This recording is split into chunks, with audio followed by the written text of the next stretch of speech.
జలగన్న లోపల వంశీతో ఏం మాట్లాడారు? ఏం మాట్లాడతామన్నా, ఆయన అందాన్ని చూసినాక నాకు మాటే రాలేదు. మీరు జైల్లో కష్టాలు చూడటానికి వెళ్ళారా, గ్లామర్ చూడటానికి వెళ్ళారా? జైల్లో నేను చూడని కష్టాలా, నాకు తెలియని కష్టాలా? వంశీ గ్లామర్ని చూసి తట్టుకోలేక ఆ కుళ్ళుతో ఆయన్ని అరెస్ట్ చేసినారు. అంటే అందంగా ఉంటే కూడా చూసి అరెస్ట్ చేస్తారా? ఆ లెక్కన బాబు గారిని కూడా మీరు అప్పట్లో అలాగే అనుకుని అరెస్ట్ చేశారా? No comment. అంటే మీ పార్టీలో వంశీ తప్ప అందగాళ్ళు ఎవరు లేరా శవాలన్నా? ఎందుకు లేరు? వంశీ తర్వాత మా గుడివాడ గుట్క చాలా అంటే చాలా అందగాడు. అంటే నెక్స్ట్ మీ గుడివాడ గుట్కాని కూడా లోపలేస్తారా? ఏమో చెప్పలేం. మా వాడి గెడ్డాన్ని చూసి తట్టుకోలేక లోపల వేసినా వేయొచ్చు.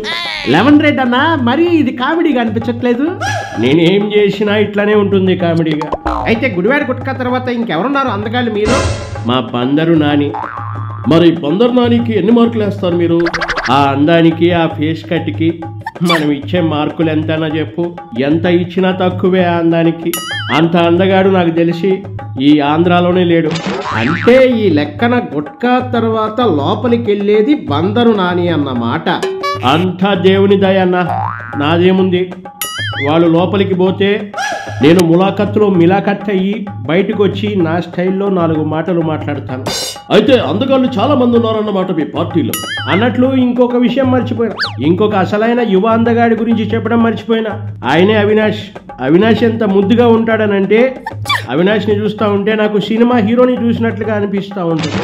ఆఖరికి అవినాష్ని కూడా లోపలేస్తారన్నమాట. అన్నమాటనో ఉన్నమాటనో జనాలు అనుకుంటున్న మాటనో ఏ మాటనో నాకైతే తెలియదు. అంటే ఈ లెక్కన మీరు తప్పులు చేసిన వాళ్ళందరినీ మీరు ముందుగానే గుర్తించి వాళ్ళకి అందాన్ని ఆపాదించి అది చూడలేక లోపలేస్తున్నారు అంటారు. అసలు దీని అంతటిని ఏమంటారు? జగనన్న 2.0 రాజకీయం అంటారు. అయితే ప్రజలందరూ కూడా ఒకటి అనుకుంటున్నారన్న, చెప్పమంటారా జలగన్న?